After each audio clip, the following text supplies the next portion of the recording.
Unguided transmission media.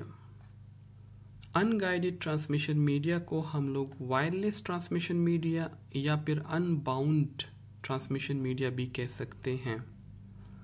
इस unbound transmission media में actually जो है आपका डेटा या सिग्नल वो ट्रांसपोर्ट करते हैं इलेक्ट्रिक मैग्नेटिक वेव्स की फॉर्म में without using any physical conductor. यानी आपका जो डेटा है वो ट्रांसमिट होता है without using any physical wire और without using any physical cable. And normally इस केस में आपके जो सिग्नल है उसको हम नॉर्मली ब्रॉडकास्ट करते हैं थ्रू फ्री स्पेस। यहाँ पे हमने बात की इलेक्ट्रोमैग्नेटिक वेव्स की। सो अब हम देखते हैं कि ये इलेक्ट्रोमैग्नेटिक वेव्स एंड स्पेक्ट्रम क्या चीज़ है।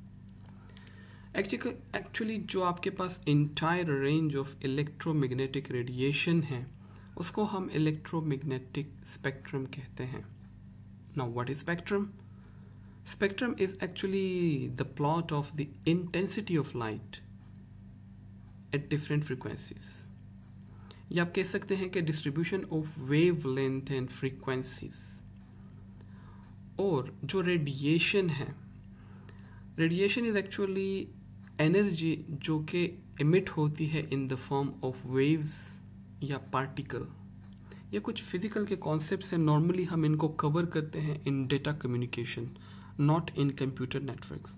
सो बहुत ज़्यादा डिटेल्स में हम यहाँ पे नहीं जाएंगे, but for us to understand what is important is के जो आपके पास इलेक्ट्रोमैग्नेटिक स्पेक्ट्रम है ये हमारे पास एक नेचुरल रिसोर्स है, और natural resource which is of quite beneficial.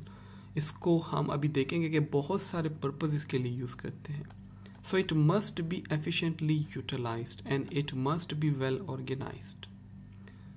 तो एक कॉन्सेप्ट है जिसको हम कहते हैं स्पेक्ट्रम मैनेजमेंट, जिसमें हम रेगुलेट करते हैं the use of radio frequency in an efficient way.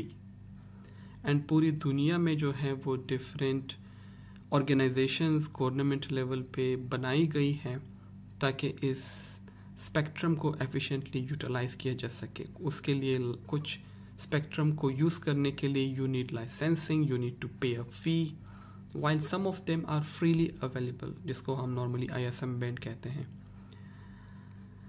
Okay, सो ये जो स्पेक्ट्रम है इसमें एक्चुअली हमारे पास डिफरेंट टाइप ऑफ वेव्स या रेज अवेलेबल हैं। फॉर एग्जांपल जो सबसे पहले इम्पोर्टेंट वन है that is called the radio waves, but other forms of waves are also available like microwave, infrared, visible light, ultraviolet, X-rays and gamma rays. एक concept है जिसको हम wavelength कहते हैं। हम देखते हैं कि at the beginning of the spectrum wavelengths जो हैं वो लॉन्गर होती हैं एंड फ्रीक्वेंसीज आपके पास लो होती है। जैसे जैसे हम स्पेक्ट्रम में आगे जाते हैं तो the concept become opposite. Wavelength आपके पास शॉर्ट होती जाएंगी एंड फ्रीक्वेंसी आपके पास हायर होती जाएंगी। इस इलेक्ट्रोमैग्नेटिक स्पेक्ट्रम को हम नॉर्मली यूज़ करते हैं वायरलेस कम्युनिकेशन के लिए, although it have some other uses, but specially जो रेडियो वेव्स हैं they are use for wireless communication. जो होल स्पेक्ट्रम है उसको यहाँ पे दिखाया गया है। If you give attention to this figure, so what you can see on the left side we have the wavelength in metres. तो जिस तरह मैंने कहा कि वेवलेंथ यहाँ पे ज़्यादा होता है और एंड पे आप जाएंगे तो वेवलेंथ कम होता जाएगा। अगर हम बात करें फ्रीक्वेंसी की, so the frequency is lower here, जैसे जैसे आप आगे जाते हैं सो इट बिकम हायर। अब अगर आप देखें तो at the start of the spectrum we have the radio waves, उसके बाद माइक्रोवेव्स, फिर इंफ्रारेड, फिर ultraviolet, visible light is a small portion of the spectrum. फिर हमारे पास एक्स रेज भी हैं और गामा रेज भी हैं। कुछ एप्लीकेशंस या सोर्सेज जो कि इन रेज को यूज़ करती हैं, for example radio waves, radio में AM रेडियो, FM रेडियो। इसके अलावा माइक्रोवेव के लिए, इसको हम कम्युनिकेशन पर्पज़ के लिए भी यूज़ करते हैं, वो भी हम देखते हैं। माइक्रोवेव्स रडार भी माइक्रोवेव को यूज़ करती है। इसी तरह इंफ्रारेड क्या अपने यूजेस हैं, विजिबल लाइट हम देख सकते हैं, small portion of the spectrum. इसके अलावा एक्स रेज, ये जो बाकी रेज हैं ना, normally they are used for security और may be for medical purposes, जो कि अभी हम थोड़ा थोड़ा इसके बारे में भी देखते हैं कि कहाँ कहाँ पे हम इनको यूज़ कर सकते हैं। Another way to look at the spectrum, at the top we have the radio and finally at the bottom we have the gamma rays. Spectrum को अगर आप देखें स्मॉल, फ्रीक्वेंसीज को अगर आप देखें सब वो हाई होती जाएंगी। सम एग्जांपल्स, रेडियो वेव्स को रेडियो या एमेच्योर रेडियो भी यूज़ करते हैं, कम्युनिकेशन पर्पसेस के लिए भी हम इसको यूज़ कर सकते हैं। फिर माइक्रोवेव्स हैं, टीवी रिमोट वगैरह, इंफ्रारेड नाइट व्यू के लिए हमारे पास गूगल्स हैं जो कि इंफ्रारेड पे बेस करती हैं। विजिबल लाइट जो कि हम देख सकते हैं, अल्ट्रा वायलेट रेड सन से जनरेट होती है, यूवी लाइट जिसको हम कहते हैं, x ray for taking an image of the body और any part of the body, या एयरपोर्ट पे सिक्योरिटी के लिए जो एक्सरेज पास की जाती हैं फ्रॉम द बैगेजेस। इसी तरह कुछ हमारे पास गामा रेज हैं जिसके फॉर एग्जांपल कैंसर सेल्स को किल करने के लिए यूज़ की जाती हैं एंड सो ऑन। सो इस स्पेक्ट्रम में जो फर्स्ट इंपॉर्टेंट है हमारे पास, that is the radio waves. इनका जो वेवलेंथ है वो सबसे लॉन्गेस्ट है, लेकिन इसकी जो फ्रीक्वेंसी है वो सबसे कम है। रेडियो फ्रीक्वेंसी की क्वालिटी ये है कि इसको जनरेट करना वो कंपैरेटिवली इजी है, that is why it is used for broadcast purposes, ठीक है। और they can travel longer distances, so they can travel to longer distances, you can use them to send information over longer distances. हाँ, इसमें एक problem है कि interference from other users या interference between users is possible because of other devices, they are actually using the same frequency or same band or near band, ठीक है। तो इसलिए जो गवर्नमेंट सेक्टर है ना, वो टाइटली रेगुलेट करती है the use of radio transmitters को। इसको हम मोस्टली यूज़ करते हैं कम्युनिकेशन पर्पस के लिए। ये कम्युनिकेशन इनडोर भी हो सकती है, आउटडोर भी हो सकती है।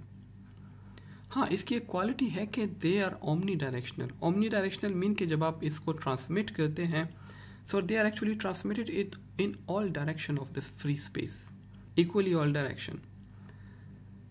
इन other word you can say कि ट्रांसमीटर और रिसीवर का एक दूसरे के साथ केयरफुली अलाइंड होना फिजिकली वो ज़रूरी नहीं है। जिस तरह फॉर एग्जांपल इंफ्रारेड के केस में अलाइनमेंट ज़रूरी है, इस केस में नहीं है, ठीक है। और इसको हम यूज़ करते हैं लार्ज एरिया को कवर करने के लिए और हाई ट्रांसमिशन रेट को प्रोवाइड करने के लिए। रेडियो वेव्स को नॉर्मली यूज़ किया जाता है, जिस तरह मैंने कहा कि ब्रॉडकास्ट कम्युनिकेशन के लिए by television, by radios, even satellite communication के लिए भी हम इसको यूज़ कर सकते हैं। वायरलेस नेटवर्किंग में so they can carry both the radio waves, television waves, और इसके अलावा वायरलेस नेटवर्किंग के केस में भी आप इसको यूज़ कर सकते हैं, ठीक है। तो लेट सपोज हम इसको कंसिडर करते हैं रेडियो ट्रांसमिशन के लिए, तो एक स्टेशन है वो ब्रॉडकास्ट करता है, सेंड आउट करता है अपने रेडियो वेव्स को एट सर्टेन फ्रीक्वेंसीज, और जो आपका रेडियो डिवाइस है उसका जो एंटेना है वो इन वेव्स को पिक करता है और फिर इसको कन्वर्ट करता है into electrical signal and the voice is generated. इसी तरह जो आपके जो टीवी है, इनसाइड टीवी, तो उसमें उसके अंदर जो है वो सिग्नल को कन्वर्ट किया जाता है into sound and pictures and things like that. So your radio and TV actually capture these radio waves जो कि इमिट होती है by the station, and it can bring your favourite station to you. इसी तरह wireless networking में भी हम इसको यूज़ कर सकते हैं, एंड जो मोबाइल फ़ोन या सेलुलर नेटवर्क्स हैं उसमें भी इसको हम यूज़ करते हैं। Then we have the microwaves.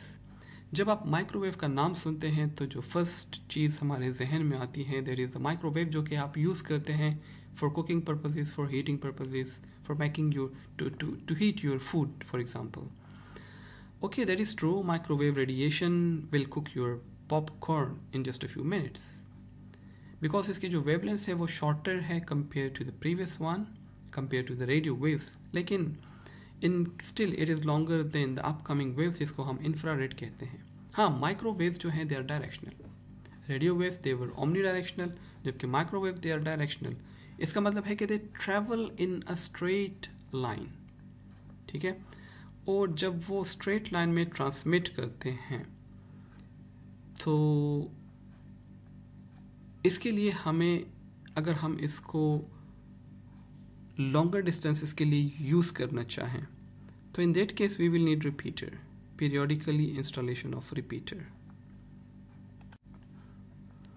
On the downside के they are not able to pass through building well. हाँ, on the plus side they are inexpensive, or over other type of media, for example fiber optic, they have some advantages. For example इसको use करने के लिए you don't need any licensing, that is freely available. Okay इसको जो है हम use करते हैं normally longer distances telephone communication में, मोबाइल फ़ोन्स में, टेलीविज़न डिस्ट्रीब्यूशन में, and it is also use for wireless networking technologies, for example wifi के केस में हम इसको यूज़ कर सकते हैं. नेक्स्ट हमारे पास है इंफ्रारेड ट्रांसमिशन.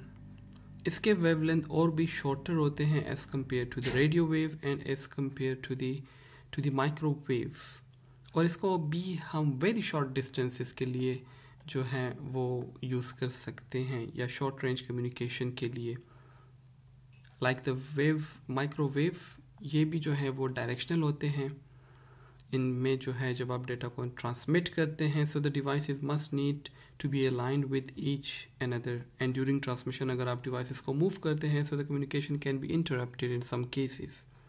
ठीक है, एंड इसकी एक एग्जांपल ये है कि फॉर एग्जांपल आप जो टेलीविज़न का रिमोट कंट्रोल यूज़ करते हैं in order to change the channel और इंक्रीज डिक्रीज वॉल्यूम, तो जब आप उसके दरमियान में कोई ऑब्जेक्ट रखते हैं रिमोट और टेलीविज़न के दरमियान में, तो उस केस में remote will not be able to function.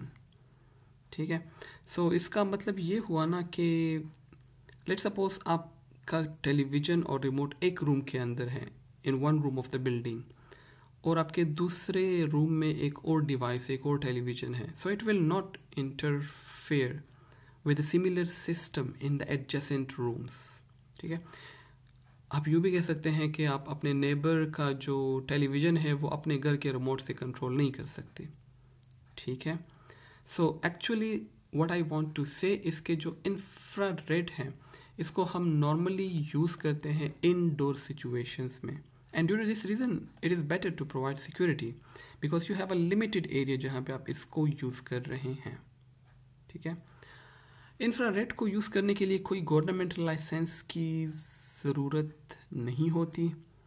हाँ, इन कॉन्ट्रास्ट अगर हम रेडियो वेव्स की बात करें तो you must have to pay a licence फ़ी अगर आप ISM बैंड के बाहर कोई फ्रीक्वेंसी यूज़ करना चाहते हैं तो उस केस में. नेक्स्ट हमारे पास है visible light.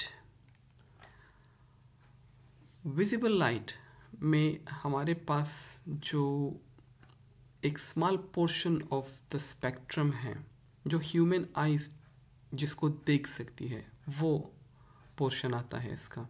Our eyes can detect visible light.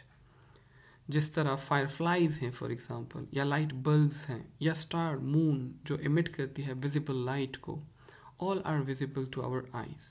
So actually it make up a very small portion of the electromagnetic spectrum, and people are trying to use them for communication because they have shorter wavelength but higher frequency than infrared and other type of rays जो कि हमने पढ़ी. And then we have like the ultraviolet rays जिसका wavelength और भी shorter होता है compared to the other rays, लेकिन इसकी frequency और भी higher होती है compared to the visible light and other type of waves and rays. So इसका मतलब है कि ultraviolet rays they can carry more energy. Okay, and normally they are emitted by the sun. So जिस countries में sun के ultraviolet rays high होते हैं वहाँ पे लोगों के skin के problems आ सकते हैं because it can damage your skin.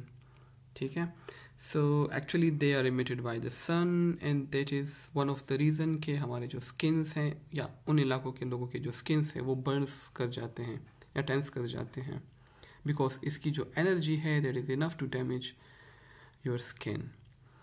और इसके अलावा इसको यूज़ किया जाता है often to kill some type of bacteria on the hospital equipment. उसको जो है वो ultraviolet rays उससे पास की जाती है.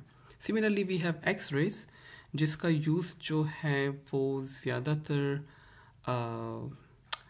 होता है कि हम फॉर एग्ज़ाम्पल बोन्स हैं तो उस पे जो है वो पास करते हैं टू टेक एन एक्सरे। इसी तरह लेट सपोज अगर कोई दांतों के एक्सरे निकलवाना चाहें तो a dentist would use X-ray to image your teeth. And similarly airport पे जो है वो सिक्योरिटी पर्पस के लिए भी एक्सरेज को यूज़ किया जाता है। आपके जो बैगेजेस हैं, लगेजेस हैं, उसको पास किया जाता है फ्रॉम एक्सरेज। ठीक है, सो एक्सरेज के जो वेव लेंथ है वो और भी शॉर्टर है as compare to the other waves जो कि हमने पढ़े। हाँ, इसकी जो फ्रीक्वेंसी है that is a little bit higher than the ultra violet rays. And finally, we have the gamma rays. So they are also electromagnetic waves with the highest frequency and shortest wavelength.